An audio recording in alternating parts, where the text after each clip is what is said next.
Let the laughter begin. I could tell from the way he posted on Twitter the other day that he definitely did not like this more than me. Oh, let's get it. It might surprise you to know this, but sometimes even the mighty critical drinker gets it wrong. Like with Prey, or Suicide Squad, or Dungeons & Dragons, all of which turned out to be a lot better than I predicted from the trailers. But then there's movies like Indiana Jones and the Dial Tone of Density, which proved to be exactly the kind of dumb, bloated, creatively bankrupt, nightmarish disasters I always said they'd be. Sometimes it really does suck to be right. Sitting through all 2.5 hours of this utter garbage was one of the most tedious, frustrating and depressing experiences I've ever had in a cinema.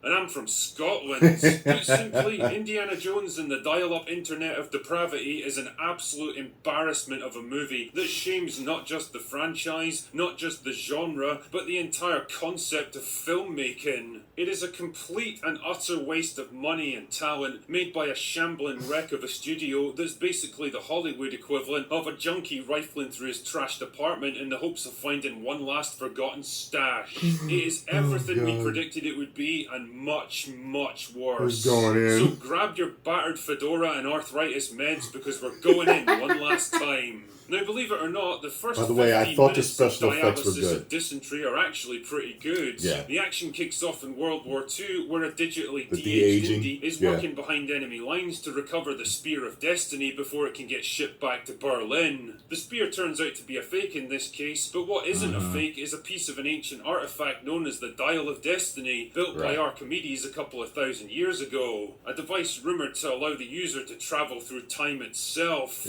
After a bit of fisticuffs, Indy ends up recovering half of the dial from a German scientist named Voller before heading back to America. The whole sequence is fun, action-packed, and the CGI on Harrison Ford is mostly pretty good.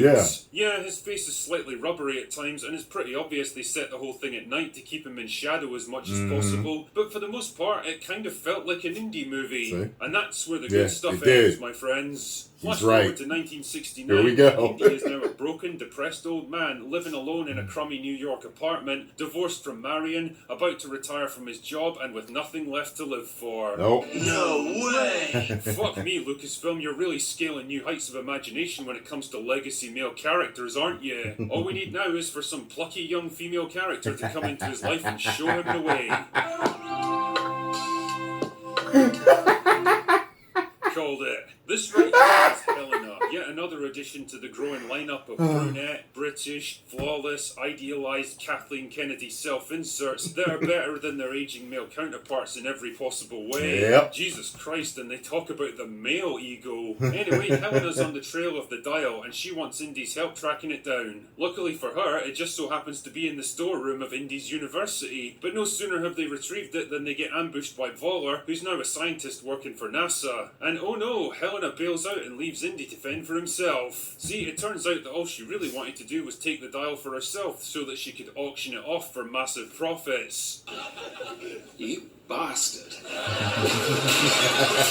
Luckily though, Salah shows up and tells Indy that the auction is going to take place in a hotel in Tangiers so that the rest of the plot can happen. Wow, it's lucky that this hotel happens to be the only place on Earth where stolen antiques get bought and sold, and even more lucky that Indy's best friend just so happens to know about it.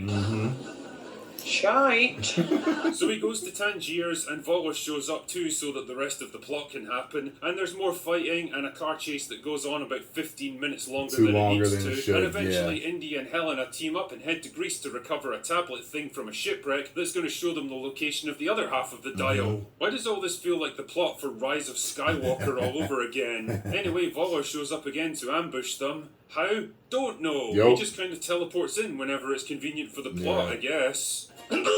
Anyway, there's more fighting, and Indy and Helena escape with the tablet and head to Sicily to recover the second piece of the dial. And yet again, Voller and his men show up to intercept them. How? Well, hold on tight, because this just about made my brain explode in the movie theatre. It's because he grabbed a pair of binoculars and watched them escape the boat ambush, and because they weren't heading in the direction they claimed to be, he magically knew exactly what they were planning and where to find them. Son of a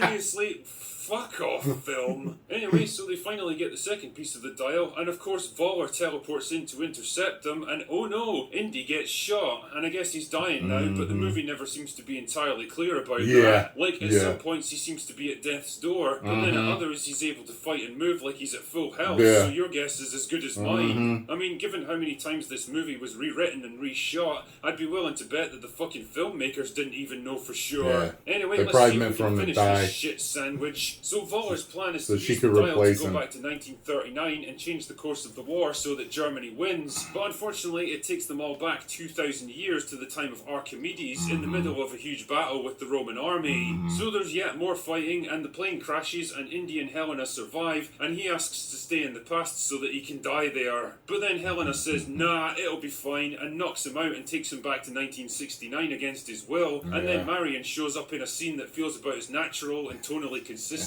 as Pennywise the Clown in an episode of Sesame Street, and then the movie just kind of stops, like it can't think of anything else to do, so it basically just shuffles off the stage. And that's it. That's the plot for Dialect of Dundee.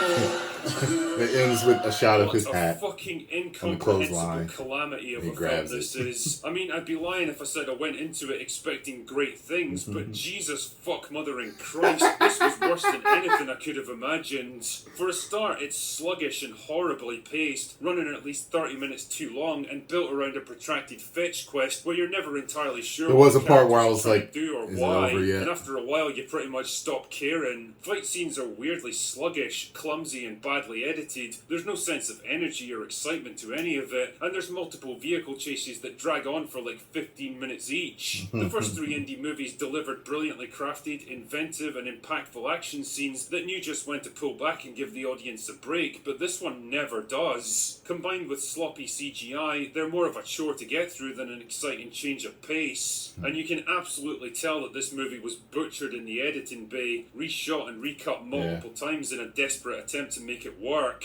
The result is a hodgepodge of different ideas, plot lines and aborted character arcs that just kind of meander along with no real sense of progression or development. And as for the ending, it's like they ran out of time and ideas altogether and just had to go with whatever they could cobble together. There's no sense of dramatic payoff here, of carefully developed character arcs getting drawn together into a final fitting conclusion. It's just a rushed and nonsensical, everyone's happy now so deal with it kind of ending. It's no better on the character front either. The antagonists are incompetent and comically useless, and the only reason they keep getting the drop on Indy is because he's equally stupid, and because they can teleport in anywhere they want so that the plot can happen. Voller is a complete non-entity who never comes across as even remotely threatening or interesting. I mean, Mads Mikkelsen is a great actor, but any actor is only as good as the script they have to work with, and I've sharted out better things than this script.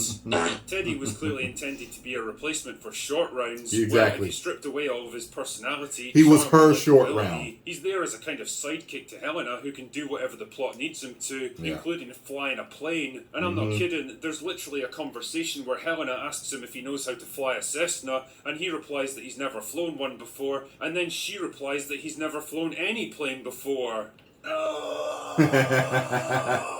Why the fuck did you even ask him then, you absolute Cornish pasty? Jesus, did anyone even read this script before they performed it? But by far the worst offenders are the two leads. I actually had second-hand embarrassment for Harrison Ford, watching him labouring away on screen in a movie that clearly resented his very presence. Make no mistake, this is not the Indiana Jones that any of us remember. This absolute imposter is timid, gullible, naive, sad, depressed, weak, cowardly, clueless and incompetent. I am fucking sick to death of these absolute brainlets posing as writers whose only possible outcome to getting older is turning into a depressed, lonely failure who's given up on life. How is it possible for a studio to hate the very characters that allow them to exist in the first place? And this being a Disney Lucasfilm movie, there's obviously an obligatory strong female character shoehorned into the story, trying desperately to leech off the popularity of the legacy character they're supposed to replace. And of course, she's smarter and stronger and more resourceful than him. Of course, she wins every argument and gets proven right about everything and saves the day multiple times. Because what else could she possibly be in a modern Disney movie? The problem, though, is that the script has no idea what to do with her or what kind of person it really wants her to to be? Is she a cold and callous mercenary, a It is strange compassionate and like loyal that. friend,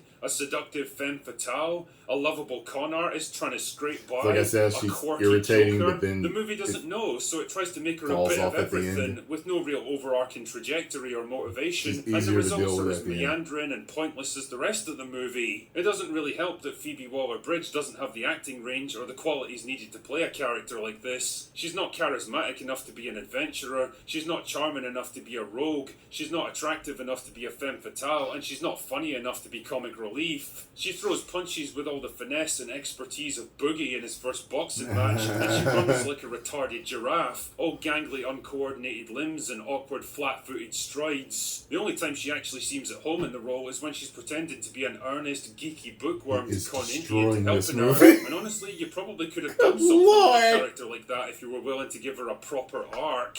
Ultimately, by the time this movie finally ended, my only real thought was, well, that's it then. That's it over. Not just the film, not just the character of Indiana Jones, but in a bigger sense, the very legacy of George Lucas himself. This was it. This was the last property left for them to destroy, and destroy it they did. The cupboards are bare now. They've consumed literally everything that was built up by their predecessors, and now there's nowhere left for them to hide. There's no excuses left to make. This movie is absolutely going to crash and burn, and it deserves to, because maybe then it'll finally force them to accept the truth. They are not creators. They are not capable of making great things like their predecessors did. They're not even capable of making mediocre things. They are destroyers, not creators. And when you run out of things to destroy, well, eventually you'll be next.